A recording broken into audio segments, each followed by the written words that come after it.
కీరా onion raita. So దానికి కావాల్సిన పదార్థాలు చూసేద్దామా? కీరా ఆనియన్ రైతాకి కావాల్సిన పదార్థాలు: కీరా దోసకాయ ముక్కలు 1 కప్పు, ఉల్లిపాయ ముక్కలు 1 కప్పు, పెరుగు 2 కప్పులు, తరిగిన పచ్చిమిరపకాయలు 3, కొత్తిమీర కొద్దిగా, తరిగిన అల్లం 1 టీ స్పూన్, ఉప్పు తగినంత, జీలకర్ర పొడి 1 టీ స్పూన్. సో మనం బిర్యానీ చేసుకున్నప్పుడు, స్పెషల్ రైస్ ఏమైనా చేసుకున్నప్పుడు, పులావ్ చేసుకున్నప్పుడు మనకి మంచి రాయితా ఉంటే బాగుండేది అనిపిస్తుంటుంది.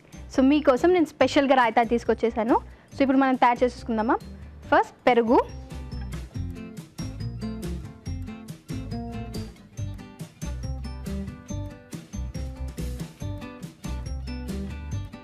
దీన్ని బాగా మిక్స్ చేసేసుకుందాం.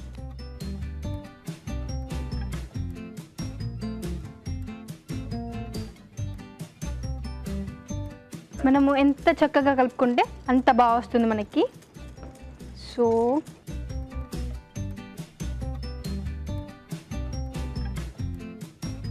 ఇప్పుడు మనం ఇలా బీట్ చేసేసుకుంటే మనకి క్రీమీ టెక్స్చర్ వస్తుంది కదా.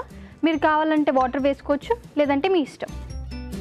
సో దీన్ని చూడండి ఎలా క్రీమీ టెక్స్చర్ వచ్చిందో.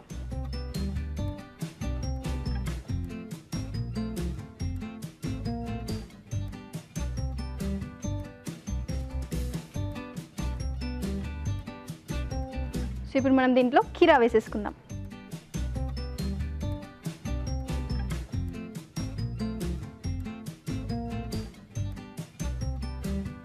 ఉల్లిపాయలు,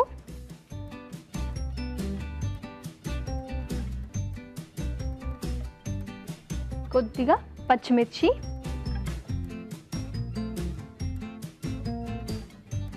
సో దీంట్లో కొంచెం అల్లం ముక్కలు వేసేసుకుందాము. దీంట్లో కొద్దిగా సాల్ట్,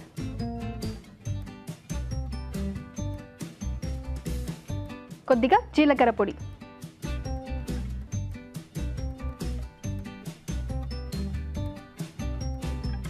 ఇప్పుడు దీన్ని మిక్స్ చేసేసుకుందాం.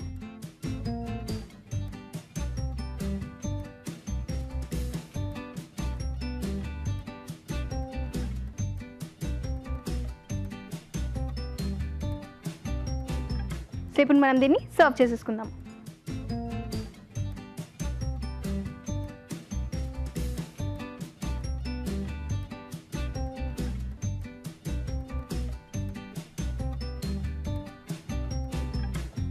దీన్ని మనం కొంచెం కొత్తిమీరతోని గార్నిష్ చేసేసుకుందాం. సో చూసారు కదండి ఎంత సింపుల్ మన కీరా ఆనియన్ రైతా. ఎలా తయారు చేయాలో మరోసారి చూసేసుకుందాం. కీరా ఆనియన్ రైతా తయారీ విధానం: ఒక బౌల్లో పెరుగు వేసి బాగా కలుపుకోవాలి. దీనిలో కీరా దోసకాయ ముక్కలు, ఉల్లిపాయ ముక్కలు, తరిగిన పచ్చిమిరపకాయలు, తరిగిన అల్లం, జీలకర్ర పొడి, ఉప్పు వేసి బాగా కలుపుకోవాలి. అంతే, కీరా ఆనియన్ రైతా రెడీ.